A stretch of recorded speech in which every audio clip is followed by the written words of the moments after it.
Wei Lingtian buru-buru merangkak ke kapal utama dari Heavenly Court Navy. Dia mengeluarkan belati merah tua dari belakang kepalanya dan melemparkannya ke Tianhe. The King of Might, kamu. Brengsek. Raja itu buta. Matamu bagus. Sarung tangan apa itu? Tidak bisakah kamu mengenalinya? Tanda seru. Wei Lingtian juga dianiaya. Jika itu benar-benar dia, lupakan saja. Sepasang kunci sarung tangan. Dia adalah prajurit kaisar-kaisar dewa. Pada saat itu, kompas di tangan sosok itu bergoyang tanpa henti. Dan garis-garis di kompas terus hancur, seperti sosoknya yang tersandung. Pada saat itu, tentara dikalahkan seperti gunung. Membunuh. Tanda seru. Tanda seru. Bunuh semua anjing elang surgawi ini. Pada saat itu, kembalinya Qin Yichen membuat moral pasukan Wen Tianguan seperti pelangi. Jika dikatakan bahwa divisi militer berkepala Ko dari pengadilan surgawi barusan dapat membingungkan orang, mengatakan bahwa sang jenderal bersembunyi, maka ketika Wei Lingtian memohon belas kasihan dan mengakui bahwa itu adalah tentara kaisar, hasilnya jelas. Jenderal tidak bersembunyi. Sang jenderal benar-benar akan melawan kaisar yang kuat. Tidak hanya untuk bertarung dengan yang kuat di alam kekaisaran, tetapi juga untuk mengalahkan yang kuat di alam kaisar, dan mengambil semua tentara kaisar. Apa artinya mengambil tentara kekaisaran dari alam kekaisaran terkuat? Mungkin bahkan sekarang, Kaisar Dewa Gajah telah jatuh. Jenderal itu perkasa. Siapa yang berani berdiri ke langit dengan pedang? Saya satu-satunya jenderal yang merupakan angin. Seorang pria kuat di Wen Tianguan meraung seperti guntur, dan di mata mereka, sang jenderal bahkan telah meninggalkan mereka Kaisar Bihai. Serahkan seorang prajurit kaisar kepada mereka, tetapi sang jenderal masih bisa mengalahkan seorang kaisar. Bisa dibayangkan betapa beraninya sang jenderal. Untuk sementara waktu, niat membunuh Wen Tianguan luar biasa, dan puluhan juta pasukan dikumpulkan ke dalam formasi pertempuran. Tanpa disadari, niat bertempur itu makmur, dan serangan itu semuanya merugikan. Sudah berakhir. Aku kalah. Wei Lingtian masih menggeliat. Kekalahan dari pertempuran ini bisa dikatakan sebagai sumbu, tapi dia benar-benar tidak bisa disalahkan. Apakah itu sarung tangan Kaisar Dewa Gajah? Yang palsu tidak mungkin benar, dan yang asli tidak mungkin palsu. Ini tidak ada hubungannya dengan konselingnya atau tidak. Pisau pencuri ini mungkin tidak dapat menyaring tentara kaisar untuk sementara waktu, tetapi Putra Baize belum tentu.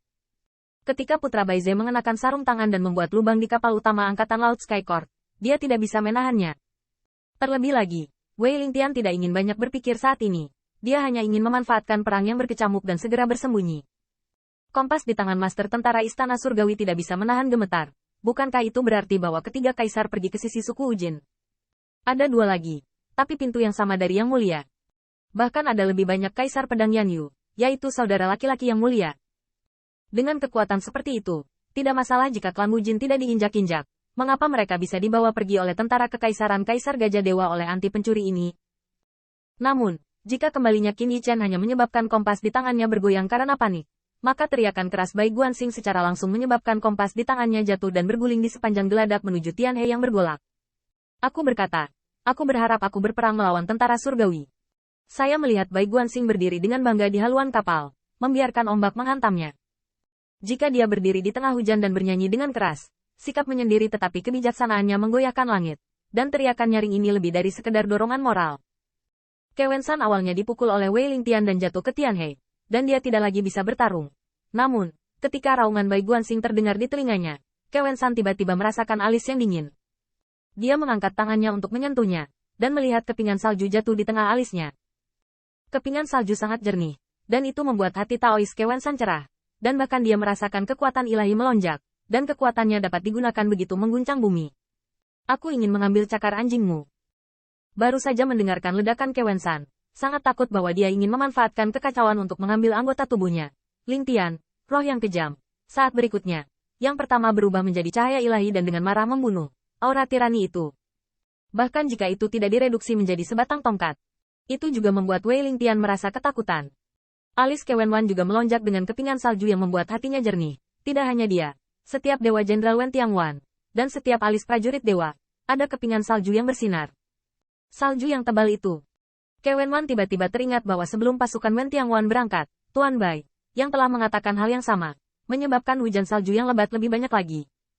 Saat itu mereka tidak tahu kenapa, tapi mereka sangat senang mendengarnya.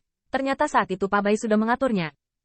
Tiba-tiba, puluhan juta tentara menjadi berhati jernih, dan kekuatan ilahi mereka bergerak lebih lancar dan luar biasa. Dan Kewenwan merasakan kekuatan yang bukan miliknya. Tidak, kekuatan itu masih milikku, dan kekuatan ilahi adalah milikku. Tapi kekuatan tempur adalah sesuatu yang tidak pernah bisa aku hancurkan. Sepertinya ini yang dibawa oleh Tuan Bai. Menggunakan kebijaksanaan untuk membantunya. Namun, Wenwan percaya bahwa dibandingkan dengan metode Master Tentara Tianting yang menggunakan jarum baja untuk menembus bagian belakang kepala Tianshu Tianling, kebijaksanaan Tuan Bai pasti tidak akan memberi mereka gejala sisa. Itu adalah kekuatan Tuan Bai. Kebijaksanaan Tuan Bai yang melindungi kita. Tuan, bawa aku pulang. Cepat bawa pulang. Biarkan aku membunuh semua anjing elang surgawi ini. Saya melihat Bai Guanxing berdiri dengan bangga di kapal utama Wen Tiangwan. Wajahnya dingin dan tegas, dan pipinya yang anggun dan tampan tidak berkeringat dingin. Tetapi setiap pasukan di depannya memiliki salju yang telah jatuh. Pria kelas 2, berani bertarung denganku. Engah. Tanda seru. Tanda seru. Ketika Bai Guanxing meminum barang-barang kelas 2 lagi, guru tentara Istana Surgawi tidak dapat lagi mendukungnya. Muntah darah. Kompas terguling. Tubuhnya terhuyung-huyung. Dan dalam pasukan yang kacau ini, tidak ada orang yang kuat untuk melindunginya. Barang kelas 2. Dibandingkan dengan putra Baize, apakah aku benar-benar hanya pria kelas 2? Sersan pengadilan surgawi mendongak, dan kepingan salju yang berterbangan membuatnya langsung mengerti apa yang dimaksud dengan penilaian superior. Putra Baize masih sangat brilian. Ini bukan hanya tentang mematuhi jalan surga, berbicara tentang kebijaksanaan, berbicara tentang kekuatan yang dapat ditambahkan ke pasukan di bawah komandonya, dan itu tidak sebanding dengan dia. Tersesat, aku tersesat. Sersan surgawi tidak mau. Bukan dia yang kalah. Itu pihak Kaisar Dewa Gajah. Jika tidak, pisau pencuri tidak bisa kembali. Bahkan jika dia kembali, tidak ada sarung tangan Dewa Kaisar Gajah. Bukan dia yang kalah. Dia bukan orang kelas 2. Bagaimanapun, tidak peduli seberapa tidak rela divisi militer Tianting, divisi marinir Tianting telah dikalahkan seperti gunung. Dia tahu bagaimana melakukannya. Mengapa tidak Bai Guanxing? Bahkan dengan kecerdasan Bai Guanxing, bahkan jika dia tidak memilikinya sebelumnya, dia sudah dapat memahaminya setelah melihatnya secara langsung. Faktanya, Bai Guanxing telah menunggu. Dia sedang menunggu situasi pertempuran di klan Ujin.